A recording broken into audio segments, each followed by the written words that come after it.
Você já reparou como certos líderes parecem hipnotizar multidões?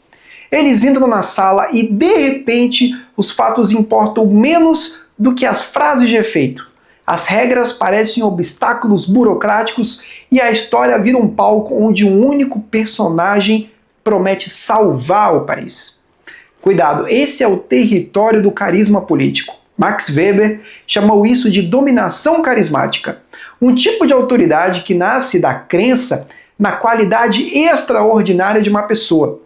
É poderoso, mobiliza, muda rumos e, se não for contido por instituições, pode derrubar as pontes que nos protegem do arbítrio. Weber parte de uma pergunta simples: por que obedecemos? Ele distingue 3 caminhos: a tradição, a legalidade racional e o carisma.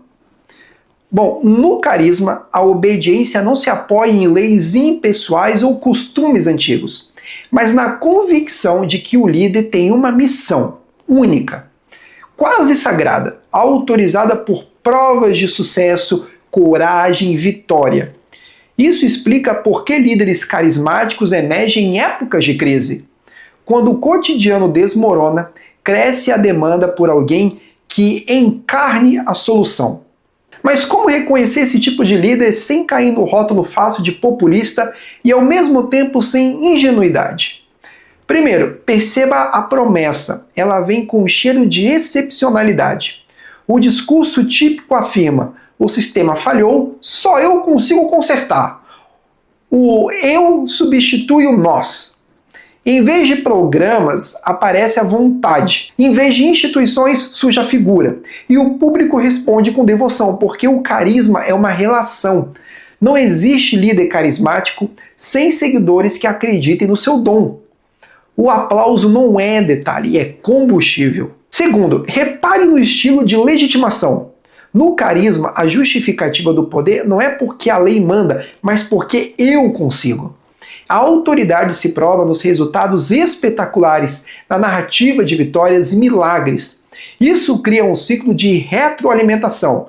Cada sucesso reforça a aura, cada fracasso exige uma explicação que preserve a aura.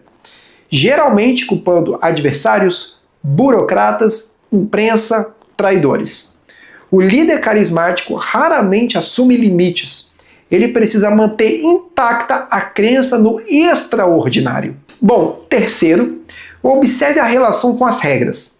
Instituições impessoais são incômodas para a lógica carismática, porque elas padronizam, delimitam e equalizam. O carisma quer decidir caso a caso, quer passar por cima do que parece lento. A linguagem muda, não temos tempo, o povo quer, a urgência autoriza. Weber não demoniza o carisma. Sem carisma não há fundação de nada novo, mas adverte: se o carisma não se deixa domar pela legalidade, ele se torna pessoalismo destrutivo. Quarto, cheque os intermediários. Weber mostra que o Estado moderno se fortalece quando a administração é profissional e impessoal. Há carreiras, concursos, rotinas que separam o patrimônio do governante do patrimônio público. O líder carismático, ao contrário, tende a exigir lealdade pessoal acima de competência técnica. É assim que começam os círculos íntimos, os leais que valem mais do que as regras, os atalhos por fora dos trâmites, onde a lealdade vale mais do que a lei. A República já está perdendo batalha. Quinto, entenda a rotinização do carisma. Weber descreve um processo inevitável. Para que uma ordem carismática sobreviva, ela precisa virar rotina, transformar a chama pessoal em instituições estáveis, cargos, normas. É um momento em que o movimento carismático tende a aceitar o freio da burocracia racional. Se esse passo não acontece, o governo vive de improvisos permanentes, dependendo do humor do líder, escravizado à necessidade de produzir façanhas contínuas. E ninguém governa um país grande no improviso eterno. Por que o carisma funciona tão bem? Porque corresponde a emoções legítimas. frustração com a lentidão do Estado, raiva contra privilégios, cansaço com a linguagem técnica. Além disso, o ambiente midiático amplifica o carisma. A câmera adora personagens e frases simples. O algoritmo recompensa choque, polarização, certeza absoluta. Só que, como o Weber percebeu, quanto mais a política se torna plebiscitária, uma conversa direta entre líder e massa sem mediações, mais frágeis ficam os freios e contrapesos que impedem que a exceção vire regra. Quais são os riscos concretos? O primeiro é a erosão da legalidade. Quando a vontade do líder se apresenta como medida de todas as coisas, as instituições passam a ser obstáculos a serem contornados. O segundo é a substituição do debate por devoção. Em vez de argumentos, pedem-se provas de fé. Em vez de crítica, pede-se aplauso. O terceiro é o patrimonialismo, a tendência de confundir o que é do Estado com o que é do líder e do seu grupo. Cargos viram recompensas por lealdade, contratos viram instrumentos de poder e a fronteira entre público e privado se dissolve. O quarto risco é a exceção permanente, governar por urgências, editando medidas extraordinárias como método normal. O quinto risco é a desinstitucionalização da sucessão. Se só um é capaz, toda a alternância vira ameaça, e sem alternância não há república. Isso quer dizer que o carisma é sempre ruim? Não. Weber deixa claro, carisma é energia política de auto-octanagem. Movimentos de renovação moral, reformas necessárias, rupturas com velhos vícios, tudo isso frequentemente nasce de lideranças com forte magnetismo pessoal.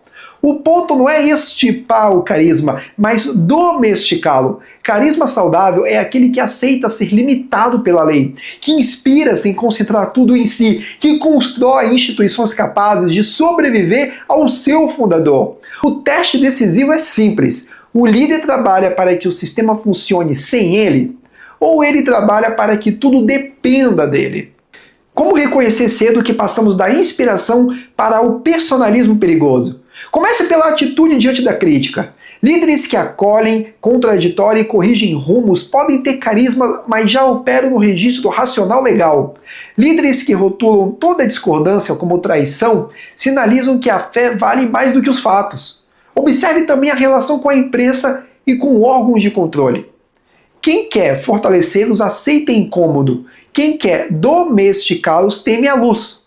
Repare na escolha de quadros. Se a régua é a competência, instituições ganham. Se a régua é a fidelidade, prepare-se para a ineficiência e escândalo.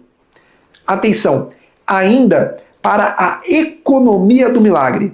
Se cada semana precisa de um ato histórico para manter a chama acesa, você está diante de um governo dependente de espetáculo e espetáculo não sustenta política pública. E há um sinal final, raramente enganoso, a promessa de purificação total. Quando alguém garante que, com a sua liderança, vamos varrer todos os males, acabar com todos os corruptos, refazer o país do zero, acenda o alerta. Na imaginação carismática, o mundo se divide em amigos e inimigos. Os meios se justificam pelos fins e os danos colaterais serão corrigidos depois. Só que, como Weber sabia, não existe política sem limite, sem cálculo de consequências, sem responsabilidade pelos efeitos reais das decisões. A ética da convicção é necessária. A ética da responsabilidade é indispensável. O que fazer então como cidadão? Não é demonizar líderes fortes nem idolatrá-los, é avaliar com critérios. Pergunte-se, esse líder aceita regras quando elas o contrariam? Ele constrói equipes com gente que discorda? Ele consegue explicar políticas para além de slogans? Ele investe em instituições que irão sobreviver ao seu mandato? Ele admite erros? Ele prepara sucessores? Se a resposta for sim, há carisma sendo rotinizado. A energia pessoal virando arquitetura pública. Se a resposta for não, você não está diante de um estadista em construção, mas de um culto em expansão. No fim, a lição de Weber é sóbria e libertadora. Precisamos de líderes que emocionem, sim. Sem emoção, a política morre de tédio. Mas precisamos, sobretudo, de líderes que aceitem ser menores do que a lei, menores do que a Constituição, menores do que as instituições que garantem a todos nós a liberdade de discordar. Um país não é uma plateia, é uma comunidade de cidadãos que precisa de regras estáveis para viver em paz mesmo quando discorda.